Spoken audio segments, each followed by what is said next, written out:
Um, if we didn't have any passengers, I'd kneel on the seat and he'd let me drive and, Nice. fly through the clouds. So, yeah, I started when I was 14. My dad Mhm. started giving me real lessons, in a Yeah. Cessna, and got my license in high school, and um, off from there. Um, so yeah, that was I never. I'd still be doing it Right. if I could. It's my favorite thing in the world.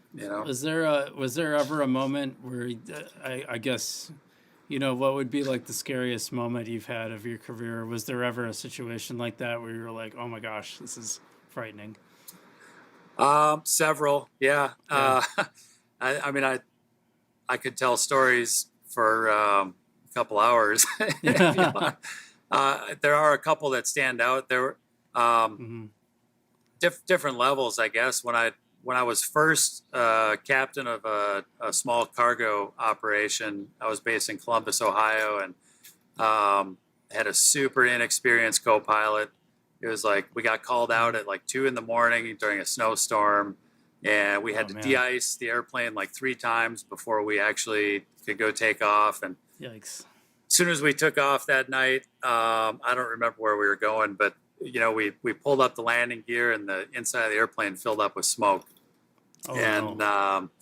you know, uh, the guy I was flying with, just he had, like I said, no experience, and he kind of Yeah. froze up. And to get in the airplane back that night was pretty intense.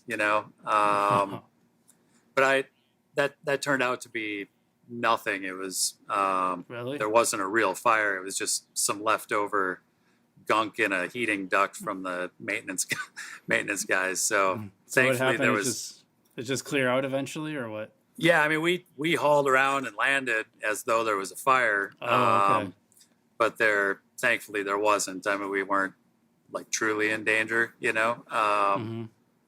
The the hairiest thing I've ever been in that was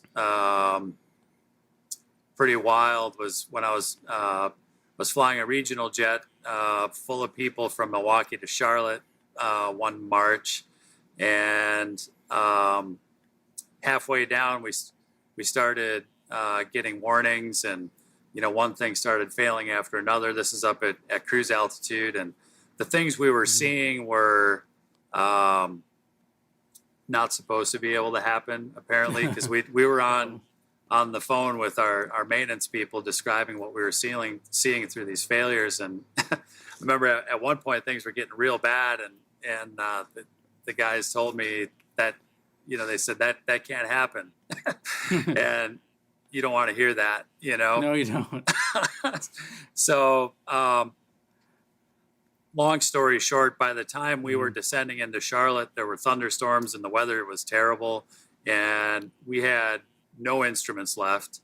Right. Things were failing like crazy, and we had to land almost down to no visibility in Charlotte, um, Wow. on the backup to the backup system, which is something that you don't train for.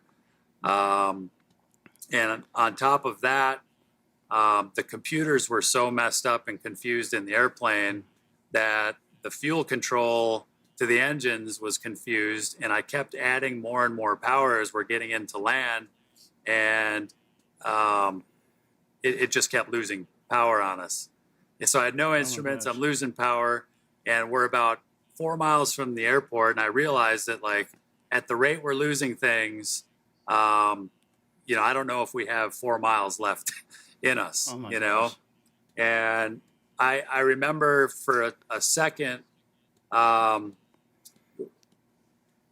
well, let me back up. What happened was we got about 3 miles from the airport, so we're 900 feet above the ground, and we broke out of the clouds, and I could see the runway, and that was the best feeling in the world because we've been flying Oh my on like gosh. no instruments for the last 40 minutes. Right. And so I'm like, okay, we can see. And that's when I realized that we're running out of power. And for just 1 second, I remember thinking, tomorrow's my daughter's birthday, and Wow. we're not going to make the runway, you know?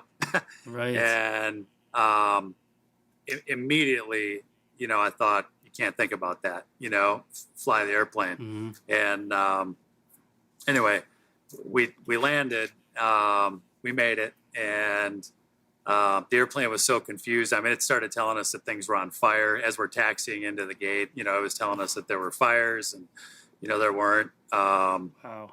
That's my scariest story. That's a pretty scary one. Yeah. Jesus.